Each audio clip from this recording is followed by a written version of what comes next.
Dan dalam hal ini adalah ruhaniyahnya, jiwanya, hatinya yang berjalan kepada Allah Subhanahu wa taala. Jadi di mana-mana selalu ingat pada gurunya.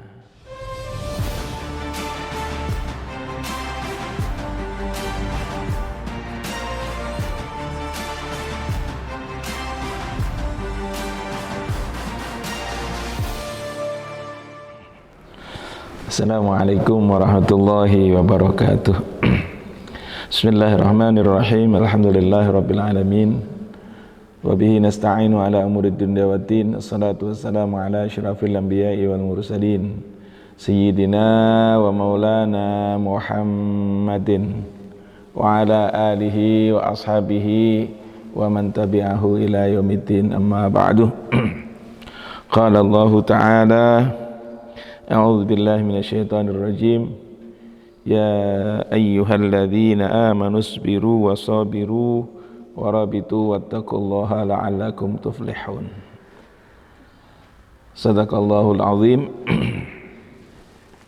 Alhamdulillah, syukur kita panjatkan ke hadirat Allah Subhanahu wa taala. Saat ini kita bisa melanjutkan kaji kita. Dan yang kita bahas pada saat ini adalah tentang rabithah mursyid. Apa rabithah? Di dalam bahasa, rabithah itu artinya bertalian atau berkait atau berhubungan. Jadi kalau rabithah itu rabithah mursyid berarti hubungan antara seorang murid dengan seorang mursyid. Dan dalam pengertian istilah tariqah, rabithah itu adalah menghubungkan rohaniyah si murid dengan rohaniyah sang guru. Jadi menghubungkan rohaniyah mursyid dengan rohaniyah sang guru. Apakah perlu rabithah? Perlu dan sangat penting. Sangat penting. Seorang murid yang bersungguh-sungguh dia menuntut ilmu dari gurunya, dan seorang guru yang dengan penuh kesungguhan pula dan kesabaran membimbing kepada murid-muridnya. Nah, itulah rabithah, pengajaran dari guru kepada murid. Ini adalah tentang hal-hal yang bersifat rohani. Nah, terjadinya hubungan yang harmonis antara guru dengan murid, itu yang disebut dengan rabithah di dalam tarekah. Kalau rabithah antara murid dengan guru itu seperti apa? Mentransfer sesuatu. Namun kalau lewat rekening kita bisa mentransfer uang atau lain-lain, tapi ini adalah mentransfer sir yang ada dalam hati sang guru kepada murid. Jadi sir yang ada. Sir itu apa? Nanti kalau sampai saatnya kita akan bahas tentang hal tersebut, apa yang disebut dengan sir itu. Nah, apabila mursyid dengan murid ini hubungannya, rabithahnya bagus, maka hasilnya akan bagus. Dasar utamanya gimana? Dasar utamanya adalah firman Allah Subhanahu wa taala, Man yahdillahu fahuwal muhtad wa may yudlilillah falan tajida lahu waliyan mursyida, sebagaimana dalam surah Al-Kahfi ayat 17. Man yahdillah, orang yang mendapat petunjuk dari Allah atau diberi petunjuk oleh Allah, maka dialah yang memang betul mendapatkan petunjuk. Dan barang siapa disesatkan oleh Allah Subhanahu wa taala, maka dia tidak akan menemukan seorang wali yang mursyid atau yang membimbing, memberikan petunjuk kepadanya untuk menuju kepada Allah Subhanahu wa taala. Jadi jelas guru mursyid adalah sebagai pembimbing rohani, di samping itu juga sebagai orang tua. Jadi samping pembimbing rohani, sebagai orang tua yang harus dipatuhi perintahnya dan harus dijauhi semua larangannya. Dengan demikian seorang murid merasa takut manakala dia meninggalkan perintah Allah. Ya, karena apa? Karena gurunya tersebut. Bukan ibadahnya karena guru, bukan, akan tetapi karena ada yang mengawasi. merasa diawasi oleh sang guru tersebut, sehingga mau melanggar perintah Allah dia tidak berani, dan mau meninggalkan melanggar larangan Allah dia tidak berani, dan mau meninggalkan perintah Allah juga tidak berani. Apakah ada contoh? Ada. Di zaman Nabiullah Yusuf alaihi salam, itu dalam Al-Quran disebut walaqad hammat bihi wa hamma biha laula an ra'a burhana rabbi kadzalika nusrifa anhu su'a wal fahsya annahu min ibadinal mukhlasin.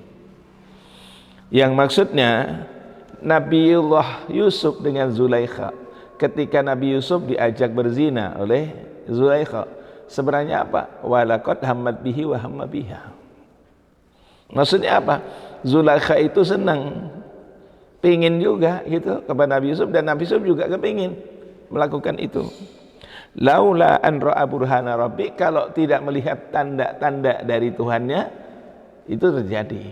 Nah, tanda-tanda dari Tuhannya di sini di dalam tafsirnya dijelaskan, yang dimaksud tanda-tanda dari Tuhannya adalah Nabiullah Yusuf alaihi salam ingat kepada Allah Subhanahu wa taala.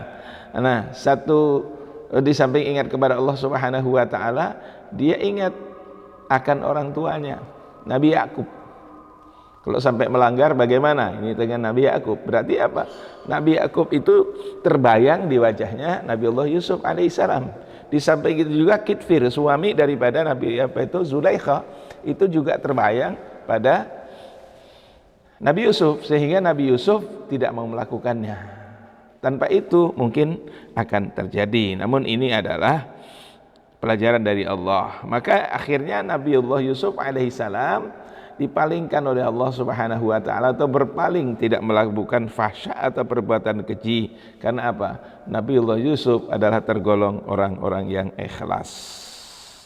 Ini dasar. Terus firman Allah, ya ayyuhalladzina amanu sabiru wasabiru warabitu wattaqullah la'allakum tuflihun. Hai orang-orang yang beriman, isbiru wasabiru, sabar dan sabar, bersabarlah dan bersabarlah.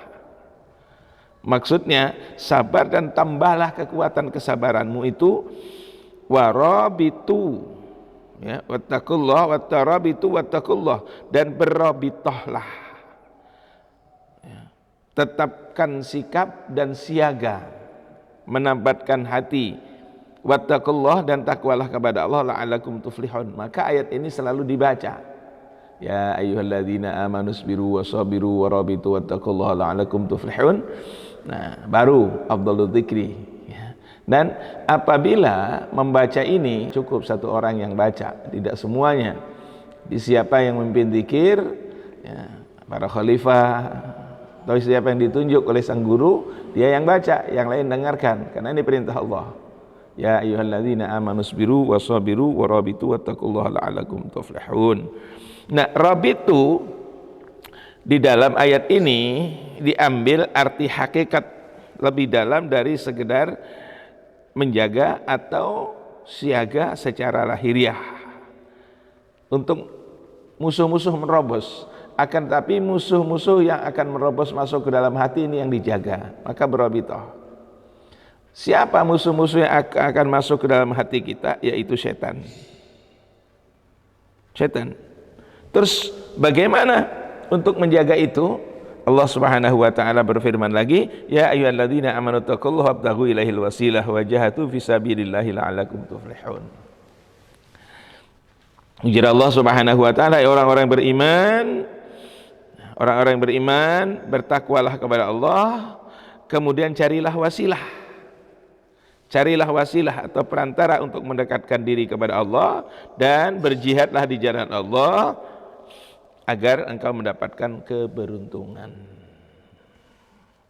Jadi ini yang menemani, yang menjaga hati si murid setiap kali dia berrabithah atau mau berjalan menuju kepada Allah Subhanahu wa taala. Sebenarnya kalau ada yang bertanya apakah berrabithah itu tidak musyrik, karena rabithah itu menghadirkan guru mursyid dalam hati bersama dengan zikrullah. Seharusnya zikrullah ya zikir saja, kenapa pakai menghadirkan gurunya segala macam. Mari kita kembali kepada masa lalu, yakni Nabiullah Muhammad sallallahu alaihi wasallam. Apakah tidak bisa kalau Nabi sallallahu alaihi wasallam dengan kehendak Allah langsung kepada Allah? Akan tetapi perlu pembimbing, perlu perantara siapa? Malaikat Jibril waktu beliau Mi'raj. Dan malaikat Jibril waktu itu sebagai penuntunnya. Namun nanti setelah dekat sampai kepada Allah, hampir kepada Allah, itu kan Nabi sallallahu alaihi wasallam kemudian diperintahkan oleh Jibril untuk berangkat sendiri ya kepada Allah Subhanahu wa taala setelah sampai Sidratul Muntaha. Wahai Muhammad, aku bisa nemani sampai di sini, selanjutnya engkau berjalan sendirian. Nah, guru mursyid itu begitu. Rohaninya menggandeng rohani muridnya berjalan menuju kepada Allah Subhanahu wa taala, dan nanti akan dihantarkan suruh masuk kepada Allah sendirian. Nah, ini mursyid yang menyadari, seorang murid yang menyadari bahwa dia selalu dibimbing, diajak jalan menuju kepada Allah, itu namanya rabithah. Rabithah ya. Rabithahnya seorang murid kepada seorang mursyid. Nah, rabithah itu juga ada dua arti. Ada yang mengartikan rabithah mursyid itu ikatan seorang murid dengan guru secara fisik dan secara maknawi. Kalau secara fisik hissi berarti apa? Dia sering bareng dengan gurunya. Kalau secara maknawi maksudnya jiwanya, rohaninya selalu berjalan kepada Allah bersama gurunya. Dan dalam hal ini adalah rohaniyahnya, jiwanya, hatinya yang berjalan kepada Allah Subhanahu wa taala. Jadi di mana-mana selalu ingat pada gurunya. Berarti fanatik dong dengan gurunya. Ya, di dalam thariqah itu fanatik dengan guru itu wajib. Ya, fanatik dengan guru itu wajib. Itu suruh cari wasilah. Nah, rabithah sebagai wasilah. Wasilah perjalanan seorang murid berjalan menuju kepada Allah Subhanahu wa taala. Firman Allah, "Qul in kuntum tuhibbunallaha fattabi'uni yuhibbukumullah wa yaghfir lakum dzunubakum wallahu ghafurur rahim." Qul, katakan hai Muhammad, in kuntum tuhibbunallah, jika kalian cinta kepada Allah, fattabi'uni, ikuti aku, kata Nabi. Ini Allah yang perintahkan. Jika kamu cinta kepada Allah, ikuti aku. Cintanya kepada Allah, tapi suruh ikuti kepada Nabi sallallahu alaihi wasallam. Sedangkan para mursyid ini adalah yang mewarisi ilmunya baginda Rasulullah sallallahu alaihi wasallam. Nah, kalau sudah engkau mencintai aku, yuhibbukumullah, Allah akan mencintaimu, wa yaghfir lakum dzunubakum, dan Allah akan mengampuni dosa-dosamu, wallahu ghafurur rahim, sungguh Allah pengampun lagi penyayang. Nah, ini ayat di atas menurut kalangan ahli tariqah, ya, itu isyarat kepada rabithah, sebab mengikut itu menghendaki melihat yang diikuti. Jadi kalau orang ikut itu harus melihat orang yang diikuti. Bagaimana kita akan mengikuti kalau memang dia tidak melihat? Maka kita melihat kepada sang guru, kemudian mengikuti kepada sang guru. Lalu bagaimana ketika guru itu tidak ada di hadapan? Maka rohaninya yang mengikuti sang guru. Itulah salah satu di antaranya orang yang berthariqah harus talaki, kemudian bertemu antara guru dengan murid, dibaiat dan ditalkin. Nanti kita bahas tersendiri ya, antara talaki, ketemu, baiat dan talkin, itu akan kita bahas tersendiri insyaallah. Ya, insyaallah. Mudah-mudahan diizinkan oleh Allah Subhanahu wa taala ya.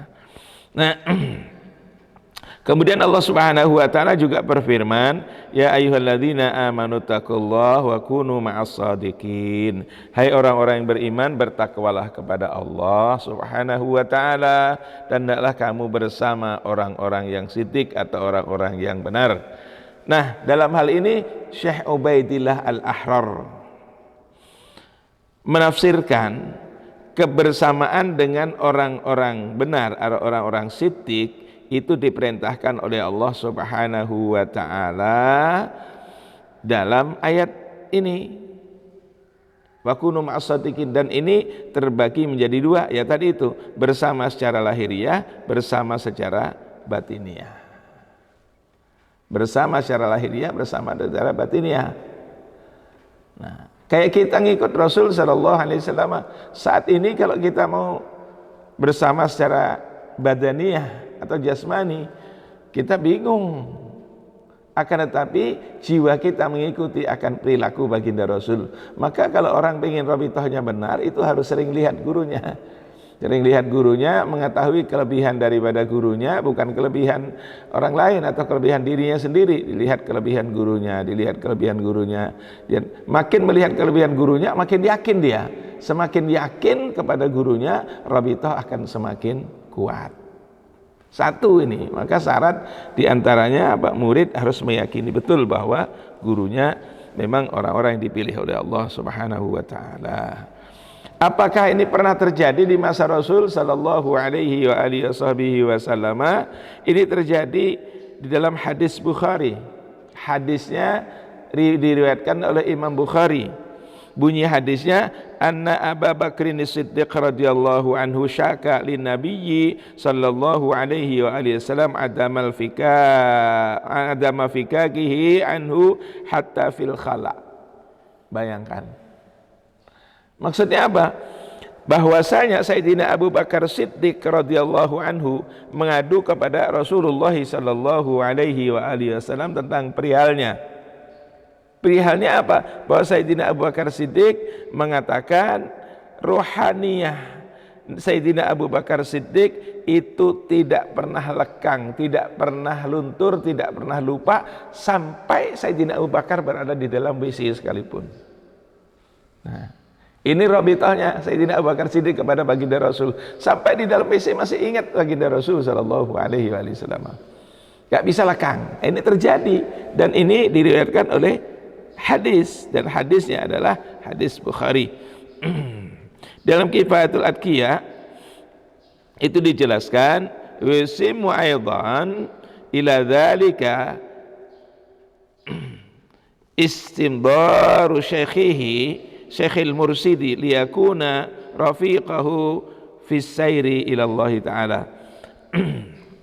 Dan menyertakan pula dalam zikir kepada Allah. Maksudnya saat berzikir kepada Allah Subhanahu wa ta'ala, menyertakan akan hadirnya sang guru yang memberi petunjuk supaya menjadi teman dalam perjalanannya menuju kepada Allah Subhanahu wa ta'ala.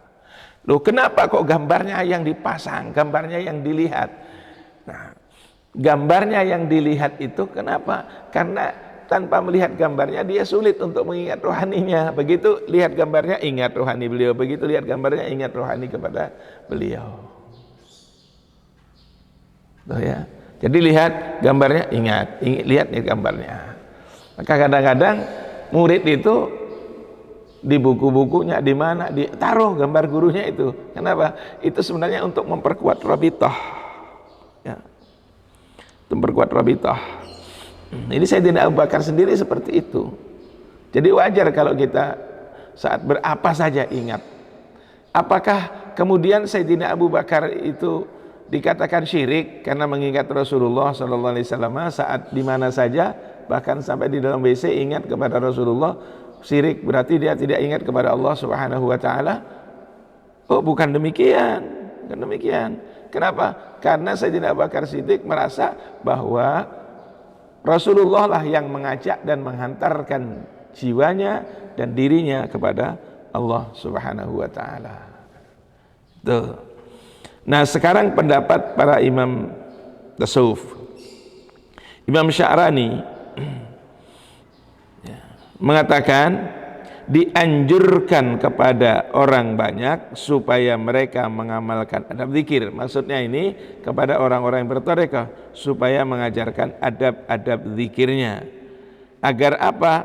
Agar Allah Subhanahu wa ta'ala melimpahkan rahmatnya lewat gurunya tersebut, pancaran hakikat nur Nabi kita Muhammad sallallahu alaihi wasallam, wasilah melalui para masyaikh tersebut. Nah, di sini yang biasanya murid itu menghayalkan atau menghadirkan wajah sang guru. Adapun Syekh Tajuddin An-Naqsyabandi dalam risalahnya beliau mengatakan bahwa apabila seorang telah selesai dengan urusan dunianya, maka hendaklah ia mengambil air wudhu lalu masuk ke tempat khalwat. Sesudah duduk, pertama kali hadirkan gurunya. Pertama kali hadirkan gurunya. Tuh. Dan Syekh Abdul Ghani beliau mengatakan atau memberikan komentar dalam risalahnya Syekh Tajuddin Naqsyabandi tersebut, bahwa cara itulah yang paling sempurna untuk berrabithah kepada sang mursyid. Jadi kalau sudah selesai urusan dunia, ambil wudhu, masuk ke tempat khalwatnya, pertama-tama hadirkan rohani gurunya. Kemudian dalam firman Allah, wa man ya'sha an dzikrir rahmanin yuqayyid lahu syaitanan fahuwa lahu qarin wa innahum la yasuddunahum 'anis sabili wa yahsabuna annahum muhtadun. Ini firman Allah dalam surat Az-Zukhruf ayat 36 dan 37. Yang maksudnya, barang siapa berpaling dari mengingat Ar-Rahman. Siapa Ar-Rahman itu? Allah Subhanahu wa ta'ala, ya. Maka kami adakan setan baginya sebagai teman. Jar Allah, orang yang lupa zikir, lupa ingat, lupa nyebut kepada Allah Subhanahu wa ta'ala, maka Allah jadikan setan sebagai qarin, sebagai teman.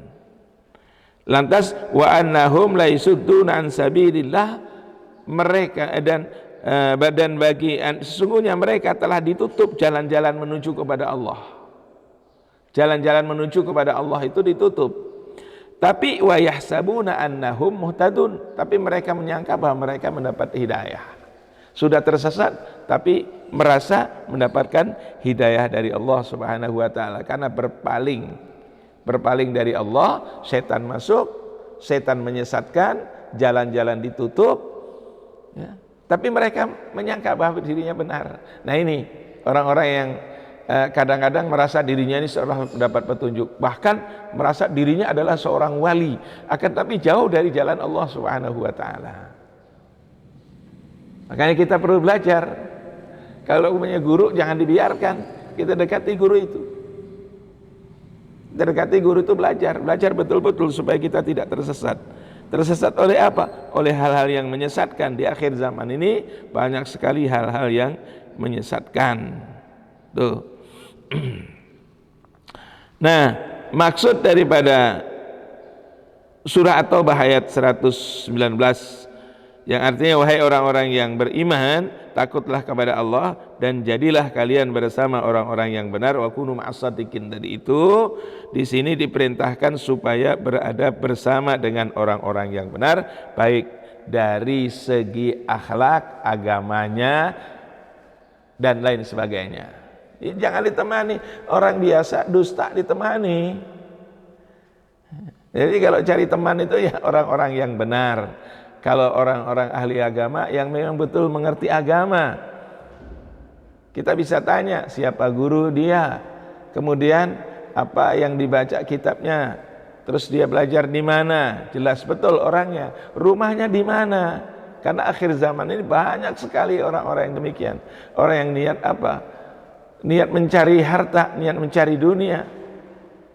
Jadi semuanya bisa dilakukan. Kita jangan pernah tertipu. Jadi kalau rabithahlah yang benar. Ini sedikit tentang rabithah, mudah-mudahan bermanfaat bagi kita. Assalamualaikum warahmatullahi wabarakatuh.